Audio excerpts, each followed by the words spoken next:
Bonjour à tous, bienvenue pour cette nouvelle émission du Dealmaker Show. J'ai le plaisir d'accueillir avec moi sur le plateau ce matin, tout d'abord Arnaud Joubert, vous êtes co-head restructuring au sein de Rothschild & Co.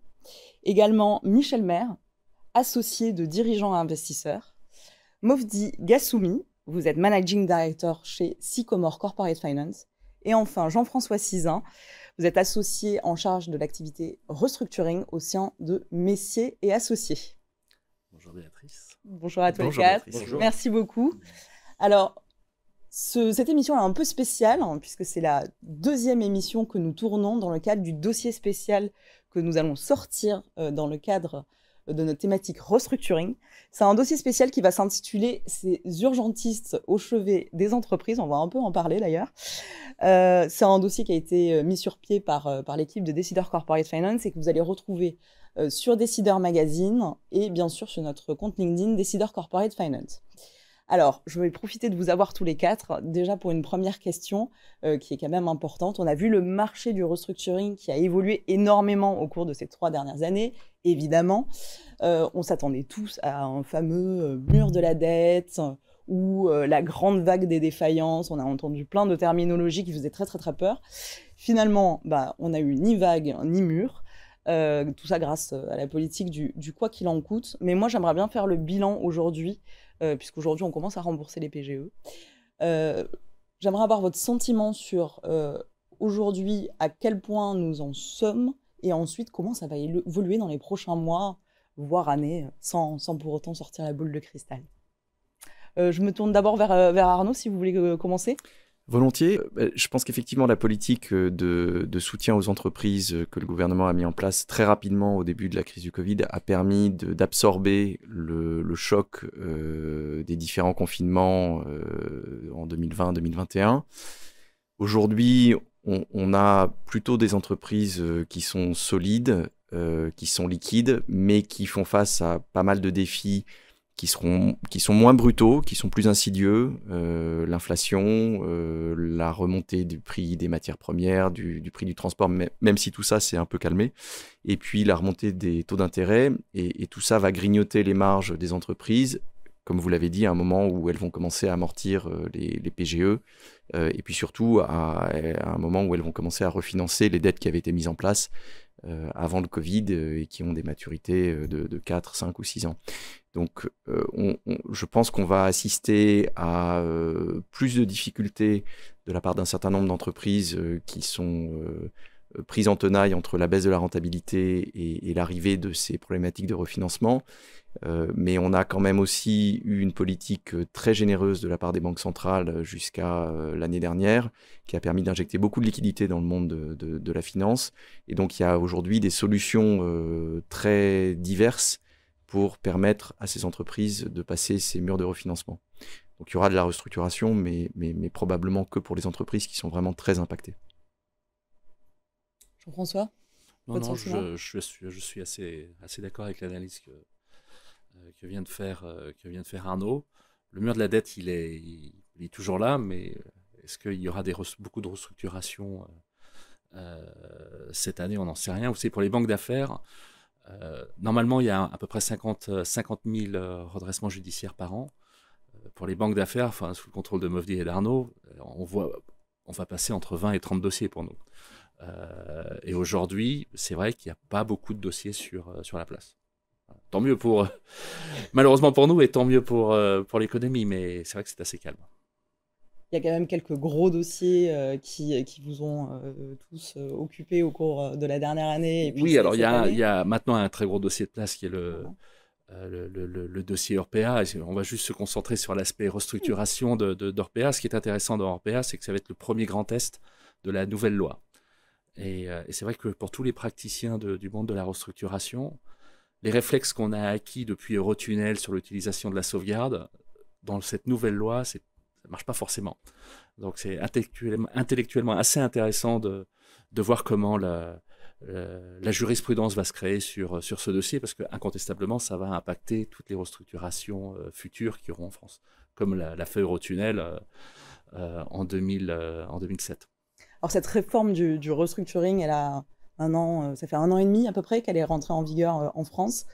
Je rappelle l'objectif, parce que je l'avais noté, c'était d'offrir aux États membres un cadre global afin d'augmenter l'efficacité des procédures en matière de restructuration, d'insolvabilité, de remise de dette, et ainsi encourager l'investissement en Europe. Alors déjà, première question, est-ce que l'objectif, pour le moment, est-ce qu'il est plutôt réussi? Et surtout, vous le disiez, Jean-François, pour l'instant, on n'a pas complètement mis en œuvre, puisqu'on n'a pas eu ces gros dossiers pour tester un peu ces nouveaux mécanismes, comme les classes de parties affectées. C'est quoi votre sentiment aujourd'hui, bilan 1 an et demi après?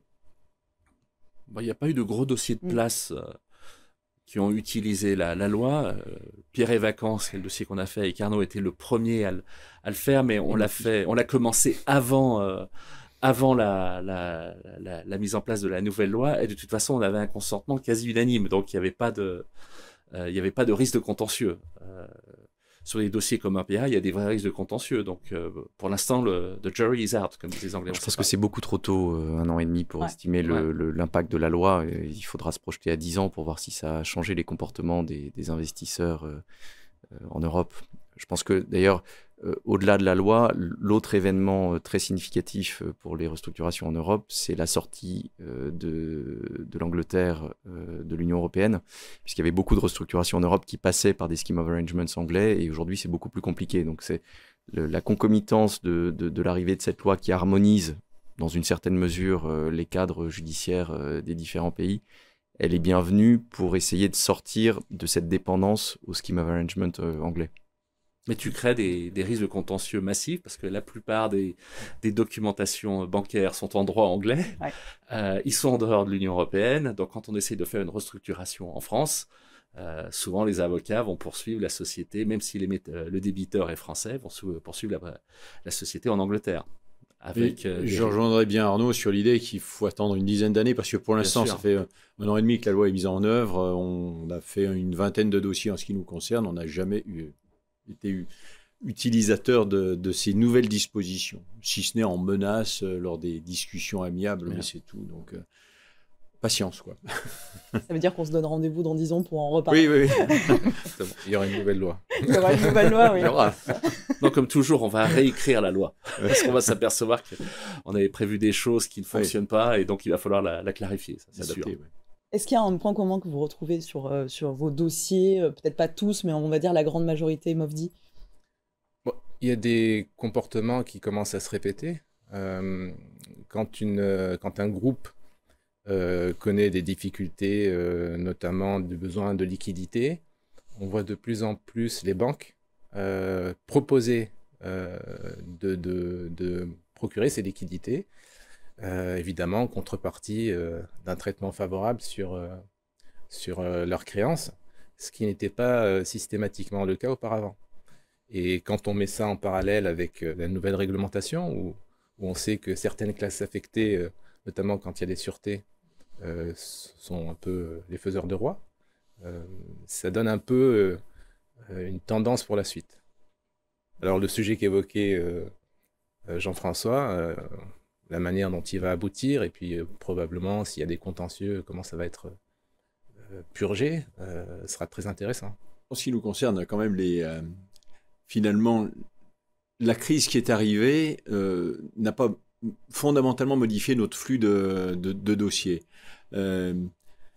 Ce sont avant tout des problèmes de management à la base de gouvernance ou de management qui génèrent les difficultés des entreprises. L'aide qui a été apportée a été quand même assez large pour toutes les entreprises. Quand elle est assise sur des fondamentaux de marché et aussi d'outils pour servir ce marché, les choses se passent généralement assez bien. On arrive toujours avec les banques à trouver des solutions. Par contre, les vrais problèmes sont ceux de management au sens large, où si l'équipe n'est pas là, n'est pas présente pour délivrer des résultats pour le futur, c'est le problème de fond. Et c'est ce qui fait qu'on a encore beaucoup de travail dans cette période, puisqu'on est plus opérationnel dans le management que, bien sûr, les personnes autour de moi, quoi. Merci beaucoup, Michel. Merci beaucoup à tous les quatre pour votre présence ce matin, et également dans le dossier spécial. On retrouvera vos interviews, vos portraits, Et vous allez notamment nous confier les dossiers emblématiques sur lesquels vous avez travaillé, mais également comment vous êtes arrivé à cet univers du restructuring, qu'est-ce qui vous anime au quotidien dans votre travail. Merci encore tous les quatre et puis à très bientôt.